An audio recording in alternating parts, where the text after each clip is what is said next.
तुमचं स्वतःचं घर घेण्याचं स्वप्न आहे का? किंवा जे घेतलेलं घर हे 2024 नंतरचा असेल आणि त्यावरती अजूनही होम लोन चालू असेल तर तुम्हाला सरकारमार्फत 1,80,000पर्यंत सबसिडी भेटणार आहे। नमस्कार मित्रांनो, स्वागत आहे तुमचं माझ्या मराठी शासन या यूट्यूब चॅनलवरती। आज या व्हिडिओच्या माध्यमातून आपण पाहणार आहोत स्टेप बाय स्टेप पद्धतीने आवास योजना 2.0 साठी कसं अर्ज केलं जातो आणि यासाठी कोणकोणते डॉक्युमेंट्स लागणार आहेत, कोण पात्र आहेत आणि कोण अपात्र आहेत ते देखील या व्हिडिओच्या माध्यमातून आपण पाहणार आहोत। चला तर मग व्हिडिओला सुरू करूया। पण त्याच अगोदर जर तुम्ही माझ्या चॅनलवरती नवीन असाल तर आत्ताच सबस्क्राइब करायला मात्र विसरू नका। अशाच पद्धतीचे नवनवीन व्हिडिओ मी माझ्या चॅनलवरती घेऊन येत असतो। प्रोसेस चालू करण्याच्या अगोदर मी काही तुम्हाला 5 प्रश्नांची उत्तरं देणार आहे, जेणेकरून तुम्हाला काही क्लॅरिफिकेशन भेटेल कोणाला अर्ज करायचा आहे आणि कोणाला नाही ते।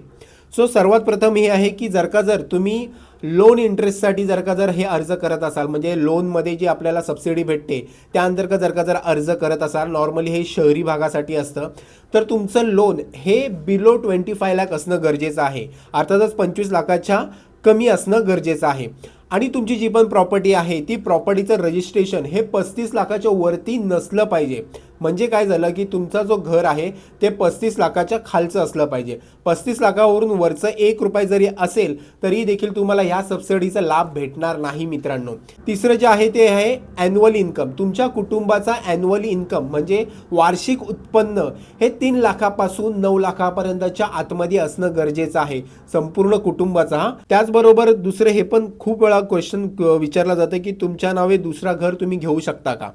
बघा, जर तुमच्या नावावरती ऑलरेडी एक प्रॉपर्टी आहे, घर आहे, आणि तुम्ही जर अजून एक घर घेत असाल आणि आवास योजनेसाठी तुम्ही अप्लाय केलं असेल तर तुमचं हे रिजेक्ट होऊ शकतं। त्याचबरोबर तुम्ही आवास योजना ऑलरेडी घेतलेली आहे आणि परत तुम्हाला आवास योजना घ्यायचं असेल तर तुम्हाला ही सबसिडी भेटणार का?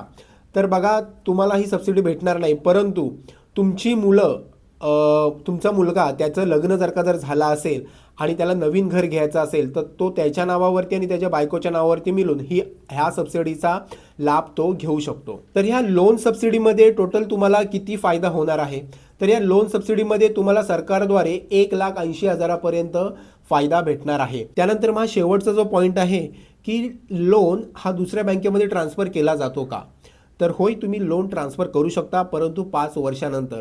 आवास योजनेची सबसिडीमध्ये हा एक पॉईंट आहे की 5 वर्ष तुम्ही सबसिडी जर तुम्हाला भेटली तर 5 वर्षानंतरच तुम्ही हा लोन ट्रान्सफर करू शकता, त्या अगोदर तुम्ही हा लोन ट्रान्सफर करू शकत नाही। ही एवढी माहिती तुम्हाला पुरेशी आहे असं मी गृहीत पकडतो। या व्यतिरिक्त काही डिटेल्स तुम्हाला हवी असतील तर मला कमेंटद्वारे तुम्ही कळवू शकता।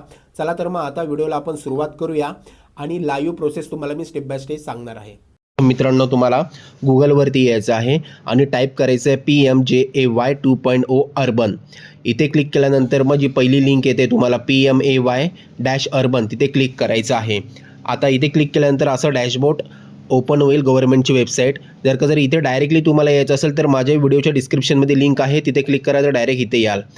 सो आता आपल्याला अप्लाय करायचं आहे PMAY-U 2.0। इथे क्लिक केल्यानंतर मग पुन्हा असं डॅशबोर्ड तुमच्यासमोर ओपन होईल। तर तिथून खाली यायचं आहे। खाली आल्यानंतर मग पाहू शकता ऑनलाईन ॲप्लिकेशन ओपन PMAY-U 2.0 इथे क्लिक करायचं आहे आणि इथे इन्स्ट्रक्शन फॉर द युजर्स, हे इन्स्ट्रक्शन तुम्ही पूर्णपणे वाचून घ्या। इंग्लिशमध्ये देखील आहेत आणि ह्यामध्ये पाहू शकता की 4 स्कीम आहेत।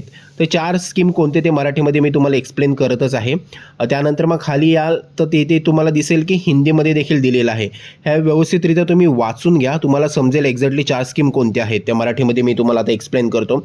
पहिली जी आहे ते लाभार्थी आधारित बांधकाम BLC। जर तुमच्याकडे स्वतःचं जमीन असेल तर त्यावरती तुम्ही करू शकता आणि 2.5 लाखापर्यंत त्यामध्ये तुम्हाला मोबदला भेटणार आहे। सेकंड आहे भागीदारी किफायती घरे, म्हणजे प्रायव्हेट बिल्डरसोबत गव्हर्नमेंटचा हे प्रोजेक्ट आहे, त्यामध्ये पण तुम्हाला 2.5 लाखापर्यंत भेटणार आहे बेनिफिट। तिसरं आहे जे घरं परवडत नाही त्यांनी भाड्यावरती देखील भेटू शकतात कमी दरामध्ये। आणि चौथं जे आपण अप्लाय करणार होते म्हणजे लोन सबसिडीच्या अंतर्गत 3 लाख ते 9 लाखाच्या मध्ये जर तुमचे इन्कम असेल तर तुम्हाला 1,80,000पर्यंत बेनिफिट हे नक्कीच भेटू शकतं। सो 4 नंबरला आपण अप्लाय करणार आहोत जे तुमच्या होम लोनवरती आधारित असणार आहे। सो इथे आल्यानंतर मग तुम्हाला क्लिक करायचं आहे। क्लिक केल्यानंतर इथे डॉक्युमेंट्स कोणकोणते रिक्वायरमेंट आहेत ते तुम्ही पाहू शकता। सर्वात प्रथम तुमच्याकडे तुमचं स्वतःचं आधार कार्ड असणे गरजेचं आहे। सेकंड जे आहे ते म्हणजे तुमच्या फॅमिलीचं आधार कार्ड तुमच्याकडे असणे गरजेचं आहे। थर्ड तुमच्याकडे बँक अकाउंट असणं गरजेचं आहे। चौथं आहे इन्कम प्रूफ, तुमच्याकडे असणं गरजेचं आहे. सॅलरी असेल तरी चालेल. 5वा आहे लँड डॉक्युमेंट्स. लँड डॉक्युमेंटच्या जागी जर आपण लोनच्या माध्यमातून करतोय तर लोन डिस्बर्स झालेलं आहे किंवा लोन सँक्शन झालेलं त्याचा लेटर देखील आपण लावू शकतो. त्यानंतर मग पुढे आल्यानंतर मग pre request parameters eligibility check. आता एलिजिबिलिटी आपली इथे आता चेक होणार आहे, आपण खरंच पात्र आहोत की नाही. सो आता आपल्याला इथे राज्य निवडायचं, आपला महाराष्ट्र आहे म्हणून महाराष्ट्र राज्य निवडलेलं आहे. Is your AHP project in Mumbai metropolitan region MMR. MMRच्या अंतर्गत आपण येतो का? MMR म्हणजे काय तर मुंबई, ठाणे, कल्याण, डोंबिवली, नवी मुंबई, उल्हासनगर, भिवंडी, निझामपूर, मीरा भाईंदर, वसई विरार, पनवेल. हा मॅप पाहू शकता. ह्या रिजनमध्ये येत असेल तर तुम्ही हे MMRच्या अंतर्गत येत आहे. नसेल तर नो करायचं आहे, असेल तर तुम्हाला येस करायचं आहे मित्रांनो. ठीक आहे. आता एवढं का झाल्याच्या नंतर मग हाऊस होल्ड ॲन्युअल इन्कम म्हणजे तुमचं वार्षिक उत्पन्न संपूर्ण कुटुंबाचं किती आहे ते तुम्हाला इथे टाईप करायचं आहे. त्याप्रमाणेच इथे एलिजिबिलिटी चेक केली जाते. आता 6 लाख आहे म्हणून मी इथे 6 लाख लिहिलेलं आहे. ठीक आहे. आणि सिलेक्ट वर्टिकल. आता इथे पाहू शकता बेनिफिशरी लेड कन्स्ट्रक्शन. इथे हा येतच नाही माझ्यासाठी ऑप्शन, कारण का 6 लाख इथे मी सिलेक्ट केलेला आहे. सो इथे सेकंडवाला ऑप्शन एक आहे अफोर्डेबल हाऊसिंग इन पार्टनरशिप आणि थर्डवाला आहे इंटरेस्ट सबसिडी स्कीम. सो आता आपण इंटरेस्ट सबसिडी स्कीमसाठी अप्लाय करत आहोत. त्यानंतर मग खाली पाहू शकता डू यू ओन अ पक्का हाऊस एनिवेअर इन इंडिया. असेल तर येस करायचं, नसेल तर नो करायचं. माझ्या केसमध्ये नाही आहे म्हणूनच मी ह्या स्कीमसाठी एलिजिबल आहे. लक्षात ठेवा मित्रांनो. Have you available benefits under the housing scheme of central state. कुठलाही अशा स्कीममध्ये तुम्ही भाग घेतलेला आहे का? मागील 20 वर्षामध्ये जे सेंट्रलची किंवा महाराष्ट्र गव्हर्नमेंटची स्कीम असेल तर येस, नसेल तर नो. शक्यतो नोच करायचं आहे, तरच आपल्याला हा बेनिफिट भेटू शकतो. ठीक आहे. त्यानंतर मग पुढे आल्यानंतर मग कन्सेंट फॉर आधार ऑथेंटिकेशन. आता कन्सेंट द्यायचं आहे आपलं. त्यासाठी आपल्याला आधार कार्ड नंबर टाकून घ्यायचा आहे. त्यानंतर मग इथे आपल्याला आपलं स्वतःचं नाव ॲज पर आधारप्रमाणेच इथे नाव टाकायचं आहे. काही मिस्टेक करायची नाही आहे. ठीक आहे. हे झाल्याच्या नंतर मग इथे खाली यायचं आहे click here to indicate that you have read and agree to share Aadhaar. म्हणजे आधारची डिटेल तुम्ही शेअर करत आहात, यासाठी इथे हा OTP आता पाठवत आहेत आणि कन्फर्मेशन घेत आहे. सो तुम्हाला आता इथून OTP गेला असणार आहे, जे पण तुमच्या आधारला नंबर लिंक असेल त्यावरती. तो OTP तुम्हाला इथे टाकून घ्यायचा आणि सबमिट या बटनावरती क्लिक करायचं आहे. सो इथे आता सबमिट बटनावरती क्लिक केल्यानंतर इथे पाहू शकता applicant form for interest subsidy scheme. ठीक आहे. आता 1, 2 त्यानंतर मग तिसरं हाऊस डिटेल, चौथं डिटेल ॲड्रेस डिटेल, 5वं आहे स्कीम डिटेल्स आणि 6वं आहे होम लोन डिटेल्स. ठीक आहे. हा सर्व 6 वेगवेगळ्या प्रक्रियेने आपल्याला हा फॉर्म भरायचा आहे. 6वी तर काहीच नाही, फक्त फॉर्मची डिटेल चेक करायची आहे. फक्त 5 प्रक्रियेने आपल्याला फॉर्म भरायचा आहे. ठीक आहे. आता इंटरेस्ट सबसिडी ऑटोमॅटिक सिलेक्ट आहे. इथे तुमचं नाव, आधार नंबर ऑटोमॅटिकली येऊन जाईल, ते आपण अगोदरच भरलेलं आहे. त्यासाठी इथे तुम्हाला तुमचं पॅन कार्ड नंबर टाकून घ्यायचा आहे मित्रांनो. इथे तुम्हाला तुमचं पॅन कार्ड नंबर टाकलं तुम्ही की त्यानंतर मग बाजूला date of birth as per पॅनप्रमाणे तुम्ही टाका. डेट ऑफ बर्थ त्याप्रमाणेच इथे मॅच केली जाते. मी जसं टाकतोय त्याप्रमाणे इथे डेट ऑफ बर्थ टाकल्यानंतर तुमचं मोबाईल नंबर, आधारशी जो लिंक आहे तोच मोबाईल नंबर टाका. त्यानंतर मग इथे मेल ID. इथे मेल ID कंपल्सरी तुम्ही टाका. जे पण अपडेट्स येतील तुमच्या मेलवरती येऊन जाईल. सो इथे मेल ID टाकल्यानंतर मग खाली यायचं आहे. जेंडर तुमचं सिलेक्ट करायचं आहे. मेल, फिमेल, ट्रान्सजेंडर जे पण असेल तर तुम्हाला इथे सिलेक्ट करायचं आहे तुमच्याप्रमाणे. आणि बाजूलाच मॅरिटल स्टेटस हे जे पण असाल तुम्ही ते टाकायचं आहे. अनमॅरिड असेल तर मॅरिड नका टाकू, मॅरिड असेल तर अनमॅरिड असं टाकून चुकीचं फॉर्म फिलअप करू नका. लास्ट टाईमला तुमचा फॉर्म रिजेक्ट होऊ शकतो. ठीक आहे. हे झाल्याच्या नंतर मग फादर नेम ॲज पर आधारप्रमाणे तुमचं वडिलांचं इथे नाव तुम्हाला टाकायचं आहे. जर ते दिवंगत असतील तर स्वर्गीय असतील तर इथे लेट या बटनावरती क्लिक करायचं आहे, परंतु त्यांचं नाव लिहायचं आहे आणि आधार नंबर नाही लिहिला तरी देखील चालेल. ठीक आहे. इथे तुम्हाला तुमच्या फादरचं नाव लिहून घ्यायचं आहे ॲज पर आधारप्रमाणे. नंतर मग खाली यायचं आहे मदर नेम. हयात येत असेल तर मदरचं देखील सेम असणार आहे, नसेल तर मग वरती जसं केलं त्याप्रमाणेच तुम्हाला करायचं आहे. ठीक आहे. इथे मदर नेम टाकायचं आहे आणि इथे आधार नंबर टाकायचा आहे तुमच्या आईचं. ठीक आहे. त्यानंतर मग एम्प्लॉयमेंट स्टेटस, तुमचं रोजगार कुठून येतो, तुम्ही सेल्फ एम्प्लॉय आहात, सॅलरीड आहात, रेग्युलर वेजेसवरती काम करणारे, मजदूर आहात, लेबर आहात, काय आहात, जे पण असेल तुमच्या कॅटेगरीप्रमाणे तुम्हाला इथे सिलेक्ट करायचं आहे.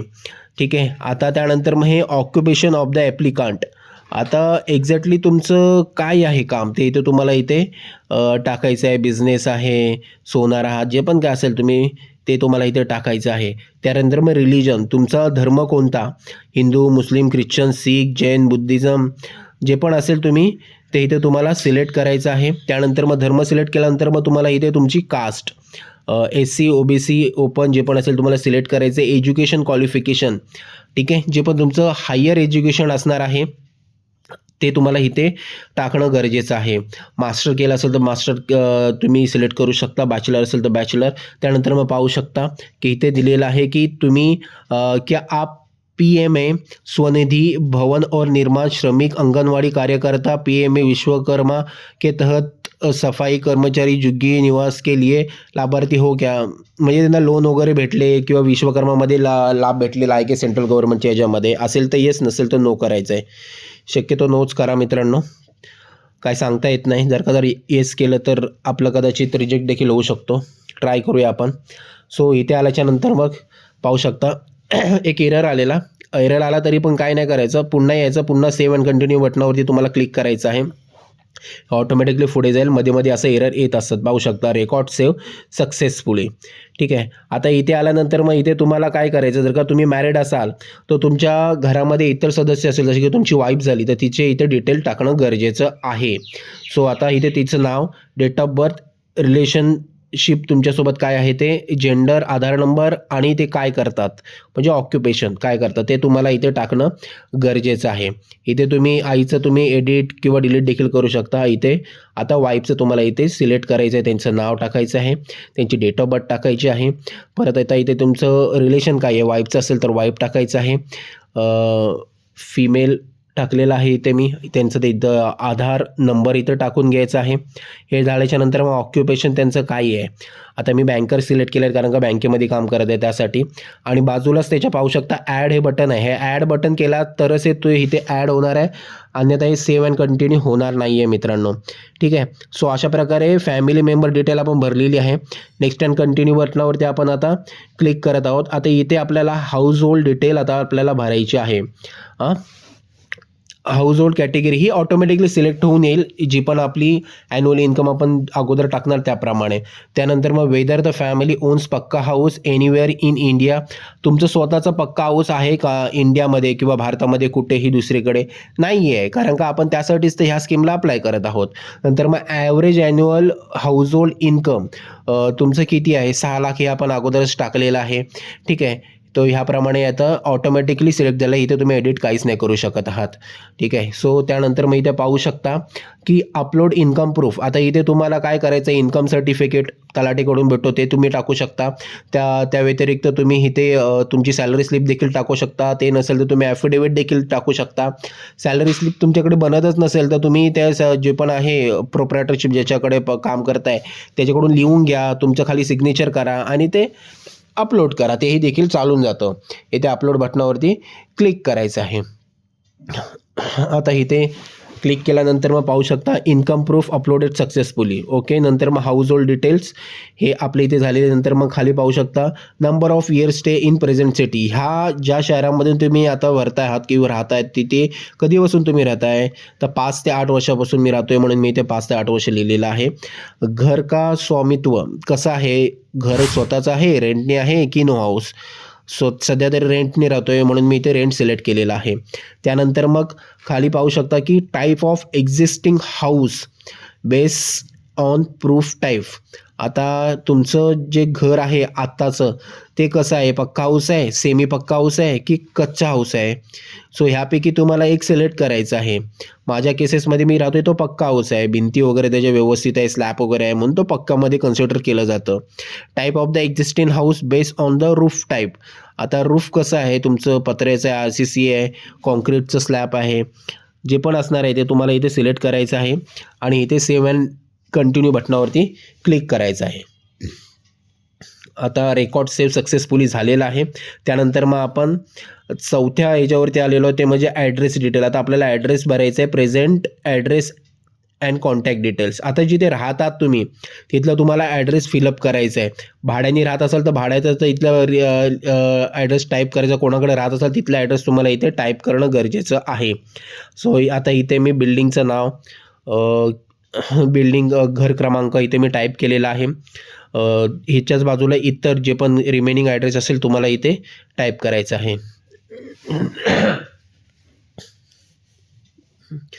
इथे तुमचं डिस्ट्रिक्ट निवडा. इथे तुमचं डिस्ट्रिक्ट जे पण असेल, उपजिल्हा, तालुका, ते तुम्हाला इथे निवडायचं आहे. त्यानंतर मग इथे तुमची सिटी जी पण असणार आहे ती सिटी तुम्हाला इथे सिलेक्ट करायची आहे. आणि इथे तुमचं पिनकोड, जे पण पिनकोड असेल अचूक पद्धतीने तुम्ही इथे फिलअप करून घ्या. आणि हे झाल्याच्या नंतर मग इथे पाहू शकता परमनंट ॲड्रेस. आता तुमचा परमनंट ॲड्रेस कुठला आहे, मी सेम ॲज इट इज टाकलेलं, वरचंच खाली कॉपी पेस्ट केलेलं आहे. तुमचं जे घरचं गावचं असेल ते देखील तुम्ही इथे टाकू शकता. आता इथे प्रॉपर्टी ॲड्रेस, संपत्ती का पत्ता. आता जी स्कीम आता तुम्हाला भेटणार आहे ज्या प्रॉपर्टीवरती, तो इथे ॲड्रेस तुम्हाला इथे टाकणं गरजेचं आहे मित्रांनो. ठीक आहे, सो इथे तुम्ही ते टाकून घ्या. आता मी पाहू शकता मी कसं टाकतो आहे. डिस्ट्रिक्ट जे पण असेल तुमचं ते इथे सिलेक्ट करा. सब डिस्ट्रिक्ट म्हणजे तुमचा तालुका जे पण असणार आहे तो तुम्हाला इथे सिलेक्ट करायचा आहे. आणि इथे बाजूला पाहू शकता सिटी नेम ते इथे सिलेक्ट करायचं आहे. पिनकोड, जे पण पिनकोड असणार आहे ते इथे सिलेक्ट करायचं आहे. आणि सेव्ह अँड कंटिन्यू या बटनावरती क्लिक करायचं आहे. रेकॉर्ड सेव्ह सक्सेसफुली झालेलं आहे मित्रांनो. अशा प्रकारे 5वी डिटेल जी पाहू शकता, have you avail benefit under any central state sponsor scheme such as Amrut 2.0, SBU 2.0, DAY annual, ह्या सर्व PM सूर्या घर योजना, बिजलीमुक्त योजना, आयुष्यमान भारत, ह्याच्यामध्ये काही तुम्ही घेतलं असेल बेनिफिट तर येस करायचं आहे, नसेल तर नो करायचं आहे. आणि सेव्ह अँड कंटिन्यू बटनावरती क्लिक करायचं आहे. ठीक आहे, आता याप्रमाणे आता आपण इथे सेव्ह अँड कंटिन्यू बटनावरती क्लिक केलेलं आहे, ओके केलेलं आहे. त्यानंतर मग शेवटची स्टेप आलेली आहे होम लोन डिटेल्स म्हणून. आता बघा, have you already taken the loan, home loan. So ह्या अगोदर तुम्ही लोन घेतला आहे का, आणि नंतर मग ह्या स्कीमसाठी अप्लाय करताय, म्हणजे घर घेतलेलं आहे, लोन पण घेतलेलं आहे, आणि नंतर मग तुम्ही ह्या अप्लाय करताय ह्या स्कीमसाठी, म्हणजे 2024च्या नंतरचं बोलतोय. तर एस बटनावरती क्लिक करायचं आहे. त्यानंतर मग तुम्हाला इथे बघू शकता, इथे तुम्हाला तुमची बँक निवडायची आहे, ज्या पण बँकेतून तुम्ही तुमचं लोन पास झालेलं आहे ते. लोन अकाउंट नंबर जे पण आहे ते तुम्हाला इथे लिहायचं आहे. प्रॉपर्टी व्हॅल्युएशन म्हणजे रजिस्टर ॲग्रीमेंटवरती जे पण असणार आहे प्रॉपर्टी व्हॅल्युएशन ते टाकायचं आहे. लोन डिस्बर्स कितीचं झालं आहे ते लिहायचं आहे इथे. लोन कितीचं भेटलेलं आहे तेच डिस्बर्स असं त्याला बोललं जातं. लोन सँक्शन डेट, कधीची डेट आहे ते टाकायचं आहे. त्यानंतर मग लोन सँक्शन ऑर्डर, जे बँकेकडून तुम्हाला लेटर भेटतं ते तुम्हाला इथं अपलोड करायचं आहे. आणि फायनल्स ह्या बटनावरती क्लिक करायचं आहे, सबमिट बटनावरती. आणि जर तुम्हाला अजून लोन भेटलेलं नाही, ट्राय करत आहात, सो नो या बटनावरती क्लिक करून असे टोटल 5 बँकेची नावं द्यायची आहे जिथून तुम्हाला लोन भेटण्याची पॉसिबिलिटी आहे. पहिल्या याच्यामध्ये तुम्हाला असं वाटतं की इकडून मला पहिले लोन भेटू शकतो म्हणून तिकडच्या बँकेचं नाव टाकायचं आहे, दुसऱ्या बँकेचं नाव टाकायचं आहे, जिथून पॉसिबिलिटी जास्त त्यांचं अगोदर नाव टाकायचं आहे. सो अशा प्रकारे ह्या 5 बँकेचं तुम्हाला नाव द्यायचं आहे. ह्यापैकी कुठलीही एक बँकेकडून तुमचं लोन पास होणं गरजेचं आहे. सेल्फ डिक्लेरेशन, आता हे अंडरटेक्स जे आहे ते इथे क्लिक करायचं आहे. ही पूर्ण माहिती तुम्ही वाचून घ्या, त्यापुढे तुमची पूर्ण डिटेल आहे. परत इथे रेड बटनाचा क्रॉस आहे तिथे क्लिक करा. नंतर मग इथे क्लिक करा शेवटच्या ज्यावरती कन्सर्न तुमचं द्या, आणि फायनल सेव्ह या बटनावरती मित्रांनो तुम्हाला इथे क्लिक करायचं आहे. आता ही तुमची डिटेल अशा प्रकारे झालेली आहे आणि पुन्हा मॉडिफिकेशन होणार नाही, हे पॉपअप येत आहे. इथे पाहू शकता की इथे ॲप्लिकेशन नंबर रजिस्टर झालेला आहे. ठीक आहे, आणि तुम्हाला हे व्हॉट्सअपवरती मॅसेजवरती देखील असं तुमचं ॲप्लिकेशन नंबर आलेला असणार आहे, मेलवरती देखील आलेला असणार आहे. ह्याची तुम्हाला प्रिंट काढायचं आहे. प्रिंट या बटनावरती क्लिक करायचं आहे आणि सेव्ह या बटनावरती तुम्हाला क्लिक करायचं आहे. सेव्ह करून घ्या, ह्याची प्रिंटआउट तुम्ही काढून घ्या आणि बँकेमध्ये पण तुम्ही सबमिट करू शकता ह्याला. इथे डिटेल आहेत, ह्या डिटेल सर्व काही तुम्हाला चेक करायच्या आहेत. ह्या डिटेल संपूर्ण तुम्ही चेक करून घ्या. या डिटेल सर्व तुम्ही चेक केल्यात की त्यानंतर मग हे ट्रॅक कसं करायचं, त्यासाठी तुम्हाला पुन्हा ह्याच डॅशबोर्डवरती यायचं आहे. आणि इथे पाहू शकता लॉग इन या बटनावरती ॲप्लिकंट लॉग इनला क्लिक करायचं आहे. आणि इथे तुम्हाला तुमचं आधार कार्ड नंबर टाकायचा आहे, जे तुम्ही अगोदर दिलेलं होतात ते, आणि खालीच त्याच्या तुमचं नाव जे ॲज पर आधार असणार आहे ते तुम्हाला टाकायचं आहे. जनरेट OTP वरती क्लिक करायचं आहे. OTP तुमच्या रजिस्टर आधार कार्ड नंबरवरती जाईल. तेच OTP तुम्हाला इथे टाकून सबमिट या बटनावरती क्लिक करायचं आहे मित्रांनो. आणि त्यानंतर मग पाहू शकता application status, application status application submitted असं दाखवते माझ्या केसमध्ये. ठीक आहे, 1 2 3 4 5 6 स्टेजेसमध्ये हे असतं. जे पहिलं आहे ॲप्लिकेशन सबमिटेड, नंतर व्हेरीफाईड, नंतर मग सबसिडी फॉर्म, जिओ टॅग, नंतर मग हे सबमिटेड CNA फर्स्ट इन्स्टॉलमेंट. ठीक आहे, ह्या अशा प्रकारे तुम्ही स्टेटस चेक करू शकता. विड्रॉ करायचं असेल तर विड्रॉचा ऑप्शन देखील आहे.